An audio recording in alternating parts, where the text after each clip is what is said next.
right, what is up, interweb, YouTube family, Semen Retention Squad? What's up, fellas, ladies, bots, agents, whatever you are, welcome. Back with another video. Drinking my beet juice. Got to sleep in today till 8, which was absolutely glorious. So I've been getting up at like 4:35 every morning in a coach lately. So I'm like, woo! Man, sleeping at 8 is sleeping in for me now. I never thought I'd see the day. Never thought I'd see the day where I am over a year celibate and over 7 months on retention either. Never even knew that was a thing until about a year ago. I've heard of Tantra, got exposed to that whole thing, but nothing like this, you guys. This retention stuff is so real. It's so very real. It's the most real. I mean, I've made a lot of lifestyle changes in my life, had a lot of ups and downs. Y'all that have been subscribed for a while have heard, I've been in and out of, rehabs, institutions, homeless, not homeless, very, very, very wild life I've had. I've traveled the world. I've had some high highs and some very low lows. I've been around. I'm 37. I'm older than I look. I've been through some stuff, you guys. A lot of people, they meet me now, they can't, if I start to tell them what some of the stuff I used to do, some of the stuff I've been through, they literally can't believe it. So, all right, let's get into the topic. I wanted to talk to you guys about betrayal and loyalty. Loyalty really, this is something that has been a big struggle for me a lot of my life. So a lot of the darkest, lowest points I've ever been in have started because a woman that I trusted and who I was loyal to betrayed me. This has been a pattern in my life.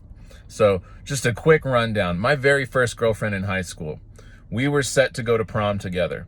She ditched me that night and ended up going with my best friend.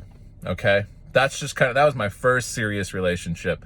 I was such a simp back then that I actually took her back after that, and we ended up dating for another 2 years. And then in college, she cheated on me again. And I was devastated. Then I went straight to another relationship with a girl who was very, very lustful and, kind of gave me a lot of the things I was frustrated I wasn't getting with the previous girl. But along with that came more betrayal. I ended up getting cheated on.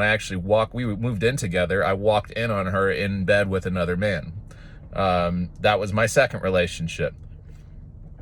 My third relationship, it's actually a pretty good girl, but I ended up developing a very serious drug problem. I was playing in several bands and I started messing around with hard drugs. And in that instance, I really betrayed her. By lying about my use, but not in I wasn't cheating on her or anything like that, and to my awareness she wasn't cheating on me. But anyways, there was a definite there was some serious issues there because I had a lot of trauma by that point.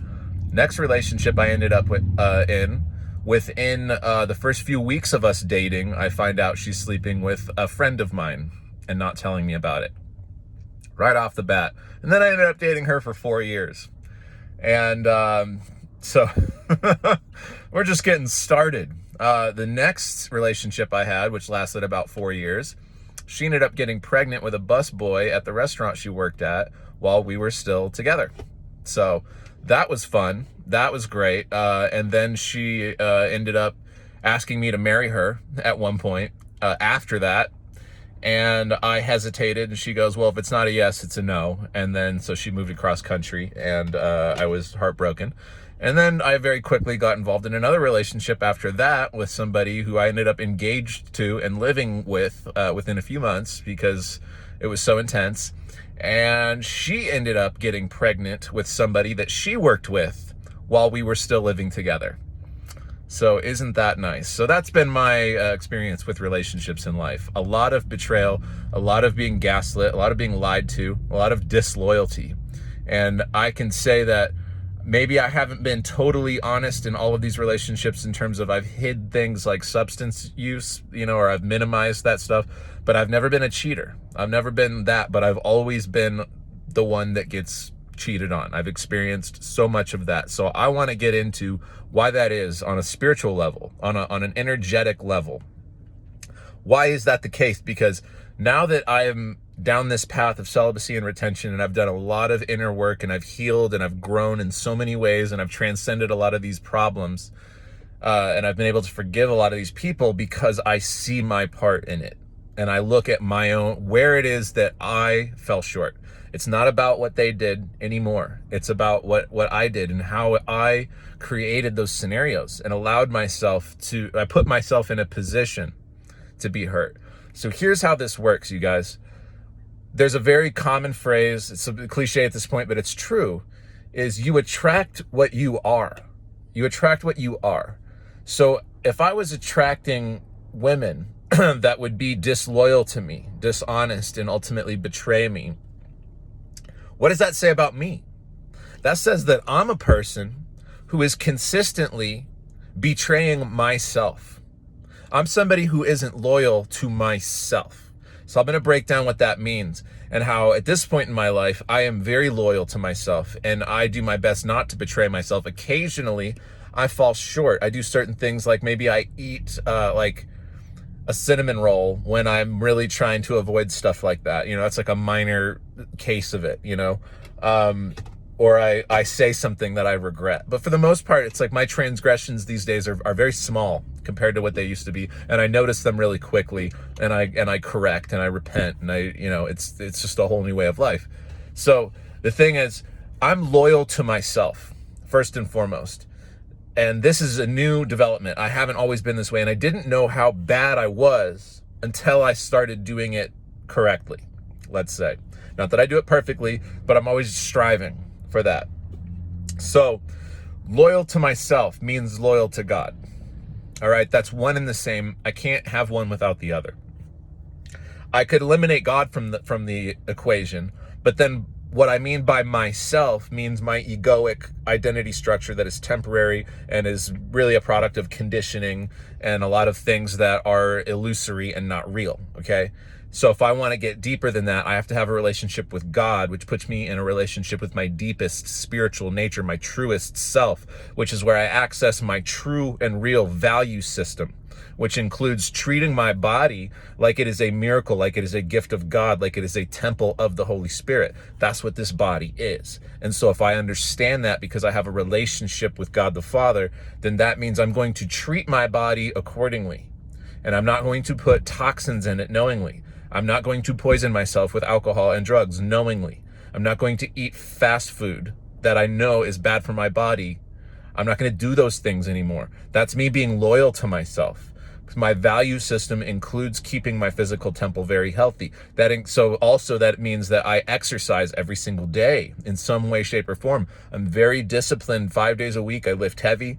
2 days a week, I go off, take a break from lifting heavy, but on those 2 days, I do some form of physical activity that's like active recovery. I make sure that I do some fasting so that my digestive system gets a break.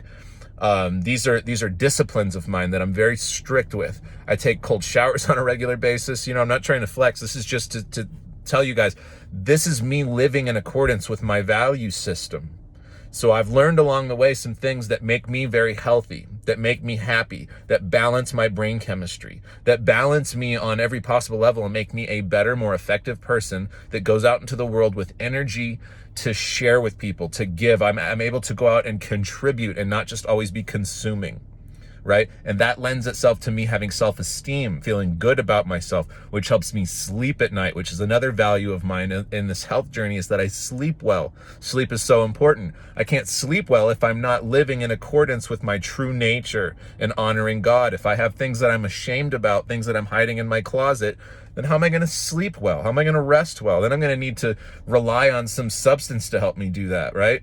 I'm always going to be relying on external circumstances. Another part of my value system is that I get my power from within. I get my power from God the Father who lives within me, right? And I honor God, and I don't take credit for any of this stuff because in reality, how could I? You know, I didn't do any of this. I'm not responsible. All I do is obey the commandments that God has given us, the natural laws, we do live in a lawful, ordered world. It's very obvious, if you just observe the world you live in, and it's very orderly. Society might not be, but nature sure is. So, that being said, I live in accordance with my own deepest value system, which is very much informed by my relationship with God. So now, instead of being in a relationship with somebody that I probably shouldn't be with because I'm operating in egoic systems, in the flesh, in desires, in things in a mentality of lack, like I lack something, I need this female to make me okay, I need sex to make me okay, I need this physical release, I need the guys to think I'm cool because I'm getting laid, or whatever it is, all these notions we have that get us in relationships that we really probably shouldn't be in, that aren't in alignment with our value system, right? We're going to end up with these people that aren't loyal to us because we're not loyal to ourselves. So if I want a woman that's going to be loyal to me, well, then I better be loyal to myself, and I better be loyal to God, because I will attract what I am. So nowadays, that's my whole thing. And part of the reason why I'm so comfortable with celibacy and retention is because I have such a fulfilling relationship in my life. My relationship to God. God will never betray you. Never, ever, ever, ever. God is loyal to you always. Always, always, always. No matter if you're disloyal to him, doesn't matter. He's always loyal to you. So you enter in a relationship with God, and you don't have to worry about being betrayed anymore. Now it's about you not betraying yourself, which means you have to be clear on your value system, your goals in life, your purpose, what it is you're trying to achieve. And then your life, your actions, your words, your thoughts, your deeds all have to be in alignment with that. And that's you being loyal to you. So when you cultivate that, women that have a tendency to be disloyal you're gonna repel them. You're like you got hoe repellent going on, okay? When you're on retention, okay, you repel that type of woman. And eventually, the only type of woman you're going to attract is a woman who is very likely to be very loyal to you. Why? Because you are loyal to yourself. Because that's who and what you are, and therefore that's what you will attract. So, I'm getting plenty of attention from females, but I'm not having anything, materialize, or like dating or any relationship type stuff, at least not yet. Because I think women that are extremely loyal in that way are actually pretty rare. They're pretty rare. So a lot of women that I encounter these days, they don't really know what to do with me. And I'm grateful for that, because I have no desire to do anything with them. Because my life is full. My relationship with God and my relationship with myself is so fulfilling that I don't need a relationship with a woman at all. I do want to have kids and a family at some point, then that's going to become necessary. But when that time comes, that time comes. That's not up to me. That's up to God. All right. So that's enough out of me, you guys. Hope you guys are killing it. Stay the course. It's worth it. Like, subscribe, share, comment, notification bells, whatever. Support the content if you appreciate what I'm doing. Stay up, fellas. Love you. Peace.